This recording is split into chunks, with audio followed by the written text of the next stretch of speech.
자, 오늘 첫 번째 인물 체크 포인트 먼저 짚어보죠. 층간소음 증거가 빼곡입니다. 자, 층간소음. 오 교수님, 그 층간소음 때문에 좀 스트레스 좀 받으신다고요? 그거는 뭐 이제 그 사실은 뭐 대단한 건 아니고요. 지금 그 아랫집이라든가 윗집이라든가 이런 관계는 언제든지 있을 수가 있어요. 그게. 근데 이제 중요한 것이 뭐냐면 그 서로 간에 있어서의 배려라고 이제 생각을 하는데 만약에 이제 어떤 문제가 있다라고 하면 그것에 대해서 이제 문제 제시를 할 때도 부드럽게 하고 그래서 사실은 이제 저 같은 경우는 뭐 그런 아이들이 위층에서 이제 그 쌍둥이들이 뛰긴 뛰지만 그런 것에 대해 가지고는 가서 얘기를 하면 또 금방 또 이렇게 잘 그게 해소가 돼요. 예. 그러니까 이제 그것이 문제가 되는 것은 이런 층간 소음이라고 하는 것은 사실은 저 같은 경우도 우리 밑에 집에 한 20몇 년을 같이 살고 있는데요. 제가 쿵쿵거리는 소리가 들린대요. 아, 그래요? 그러니까 이제 저도 가해자가 될 수 있고 아하. 또 피해자가 될 수 그렇죠. 있다라고 하는 예. 그런 것들을 보게 된다면 이 사실 사람이 이제 살아가는 그 과정에서 늘상 있을 수 있는데 이번에 이제 코로나19와 연관돼 가지고 서로가 이제 집콕을 하다 보니까 그런 일들이 많이 발생이 되는 것 같습니다. 알겠습니다. 자, 이제부터 뭐 본격적으로 얘기를 시작할 텐데 공 기자, 방송인 이휘재 문정원 씨 부부.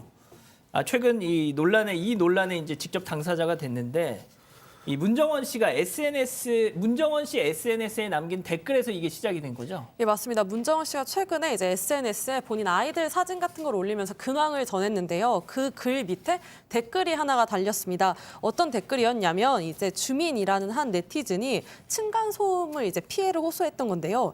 애들을 몇 시간씩 집에서 뛰게 할 거면 제발 매트라도 깔고 뛰게 해라.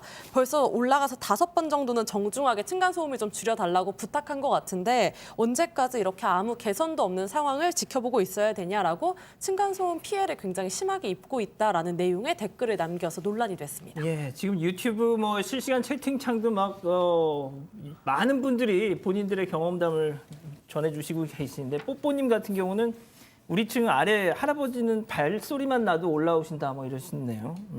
자, 아무튼 이 문정원 씨가 하루 만에 그래도 사과를 했더라고요. 네, 앞에 잠깐 장면에 그 문정원 씨 사과 댓글이 잠깐 보였는데 매번 죄송하다고 말씀드리기에도 너무 죄송스럽다 이렇게 사과를 했습니다. 그러면서 다만 이제 아이들이 놀 때 최대한 3층에서 놀게 하거나 뭐 친정 집에 가 있게 하거나 최대한 어디라도 나가게 하려고 했지만 날도 춥고 해서 갈 데도 잘 없어서 최대한 조심은 하고 있지만 이게 좀 어렵다 이렇게 이야기를 했고 또 이제 남자 아이들이다 보니 자신이 이제 통제하기가 어렵다 이런 말도 덧붙였습니다. 그리고 이 건물 구조상 해결되지 않다 보니까 속상하다 이렇게 댓글을 달아서 사과를 밝혔습니다. 자, 그런데 사과는 했는데도 별로 이렇게 반응이 좀 시원찮았죠. 이유가 있었습니다. 이휘재 씨 가족이 집안에서 정말 이건 진짜 운동이에요, 진짜. 무슨 진짜 지금 나오고 있네요. 저런 걸 하는 영상들이 이제 버젓이 공개가 됐던 탓에. 네, 맞습니다. 이제 문정원 씨가 지난 2월과 9월에 본인의 SNS나 지금 유튜브에 저 이휘재 씨하고 아이들 지금 제가 봐도 너무 심하게 뛰는 것 같은데 저 안에서 당연히 매트는 깔려 있지 않고요. 그러네요. 캐치볼 하고 또 이휘재 씨는 피구도 지금 하고. 운동화 신고 있어요. 네, 그러니까 운동화까지 신고 저렇게 뛰어요. 근데 저것만 있는 게 아니고요. 또 유튜브에서 보니까 소파에서 아이들이 이렇게 붕 뛰어서 뛰어내리는 그런 영상들도 있단 말이죠. 근데 그러다 보니까 저걸 본 네티즌들이 저거는 매트를 깔고 해도 저 정도 하면 안 된다. 아랫집에 대한 배려가 너무 부족한 것 아니냐.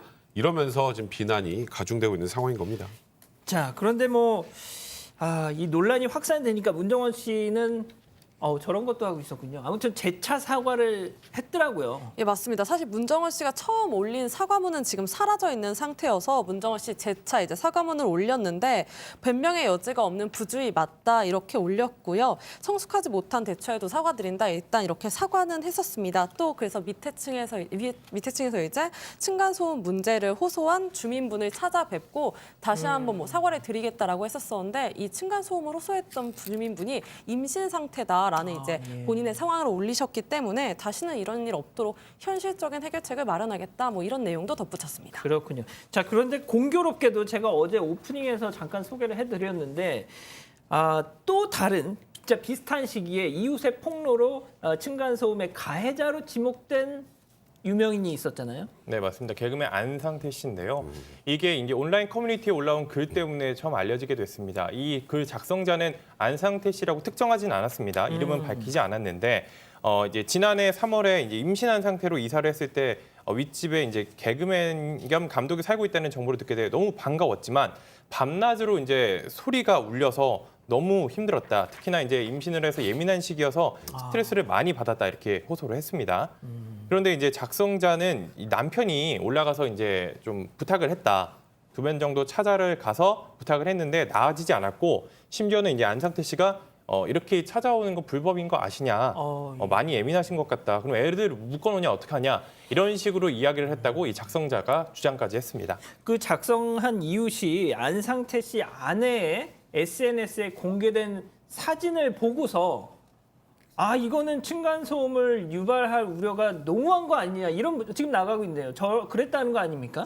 예, 맞습니다. 저 사진에 있는데 일단 저 사진 속에서도 롤러브레이드 보이실 텐데 이 뭐 인스타그램 사진에는 이제 트램플린에서 아이가 뛰고 있는 모습도 보였었고 또 매트가 없는 거실에서 아이가 플라스틱 구두를 신고 있는 모습도 있었습니다. 아하. 그대로 이제 아랫집에 소음이 전해질 가능성이 큰 건데 또 해당 어떤 게시물에는 신발장에 있어야 될 롤러브레이드. 지금 저거는 아이가 이제 트램플린에서 뛰고 있는 거고 또 당연히 집 안에서는 신으면 안 될 것 같은 롤러브레이드가 집에 버젓이 있는 모습까지 아이의 방에 지금 있는 나가고 또 있네요. 저게 아이의 방인데요. 저거 이제 아하. 집에서 신으면 당연히 층간소음을 심할 수밖에 없겠죠. 그래서 뭐 이 이제 피해를 호소하는 주민은 이제 집에 신생아가 저건 있어서 미끄럼틀 아닌가요, 저거? 네, 아이가 굉장히 과격하게 놀 수밖에 없는 상황일 것 같은데 이 피해 주민은 뭐 집에 신생아가 있어서 관리실을 통해서도 얘기했지만 개선되지 않았다 이렇게 얘기했습니다. 자 일단 논란이 확산되니까 뭐 안상태 씨도 가만히 있지는 않았죠. 사실 안상태 씨 부인이 이제 일러스트레이터인데요, 조희민 씨인데요. 조금 전에 보셨더니 SNS에 사진 같은 거 너무 악의적으로 올리신 거다. 그리고 사실 악의적으로 올려서 지금 저하고 저희 신랑을 거의 저격을 한 건데 공개적으로 글을 올렸는데 이걸 보면서 많이 놀랐다. 비난할 의도로 너무 나쁘게 쓰신 것 같다.